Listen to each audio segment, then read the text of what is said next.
Hi అండి, అందరికీ నమస్తే. Welcome to my channel improving and inspiring. ఈరోజు నేను మీతో షేర్ చేసుకుందాం అనుకుంటున్న టాపిక్ ఓవర్కమింగ్ సెల్ఫ్ డౌట్. మన సెల్ఫ్ డౌట్ని మనం ఎలా ఓవర్కమ్ చేసుకోవచ్చు అని.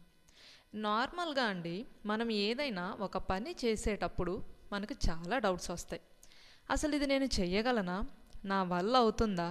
నేను ఈ పని చేస్తే నలుగురు ఏమనుకుంటారో, ఇంట్లో వాళ్ళు చుట్టాలు నన్ను తక్కువ చేసి మాట్లాడతారేమో, ఇలా మన బ్రెయిన్లో లెక్కలేనన్ని ప్రశ్నలు.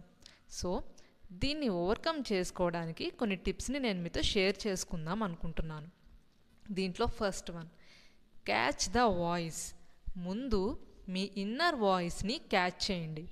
ఎప్పుడైతే మనకు డౌట్ స్టార్ట్ అవుతుందో దానిని అర్థం చేసుకోవడానికి ట్రై చేయండి. అసలు ఇది నిజంగా మీకున్న భయమేనా, లేదా మీకు గతంలో జరిగిన ఎక్స్పీరియన్సెస్ని బేస్ చేసుకొని అలాంటి ఆలోచనలు వస్తున్నాయా, లేదా ఎవరితో అన్నా కంపారిజన్స్ చేయడం వల్ల వస్తుందా? సో ఫస్ట్ మీరు మీ ఇన్నర్ వాయిస్ని మీరు ఐడెంటిఫై చేస్తే అసలు ఆ భయం ఎక్కడి నుంచి వస్తుంది, ఆ డౌట్ ఎక్కడి నుంచి వస్తుందని మీకు అర్థమైపోతుంది. దాన్ని బట్టి మీరు మీకున్న గోల్ని మీరు కొంచెం ముందుకు తీసుకొని వెళ్ళొచ్చు, చిన్న చిన్న స్టెప్స్ తీసుకుంటూ. Next one, shift the focus. ఈ పని చేస్తే ఈ తప్పు జరుగుతుంది అని ఆలోచించే బదులు, ఇది నేను చేస్తే నాకు ఈ బెనిఫిట్ ఉంది కదా అనే షిఫ్ట్ని మీ మైండ్ సెట్లో తీసుకొని రండి.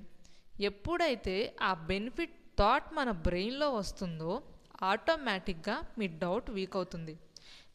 మనం అనుకుంటాం కానండి, ఈ పని చేస్తే మనకి ఇది జరుగుతుంది అది జరుగుతుంది, ఆటోమేటిక్గా నెగిటివ్ మీదకే మన ఫోకస్ వెళ్తుంది.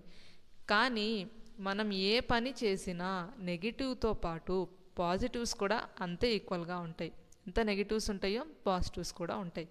సో మన షిఫ్ట్, ఆ ఫోకస్ ఏదైతే ఉందో దాన్ని షిఫ్ట్ చేసుకోవడానికి ట్రై చేయాలి. ఆ నెగిటివ్ ఆలోచనని ఈ బెనిఫిట్ ఉంది కదా, మనం ఇదే ఆలోచిస్తున్నాము కానీ ఇది చేస్తే నాకు ఇది కూడా అవుతుంది కదా అని మనం ఆలోచించడానికి ట్రై చేయాలి. We have to shift our focus. And the next one, keep track of wins.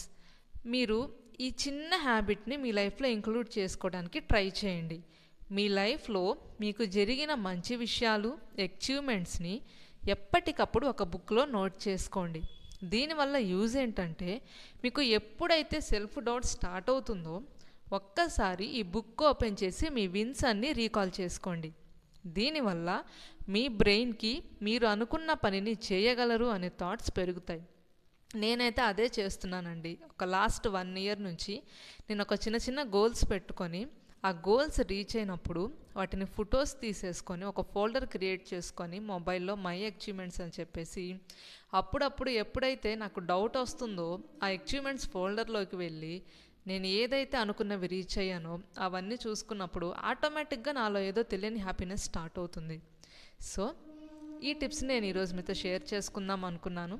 నా వీడియోస్ కనుక మీకు నచ్చితే please like, share and subscribe to my channel improving and inspiring. Bye.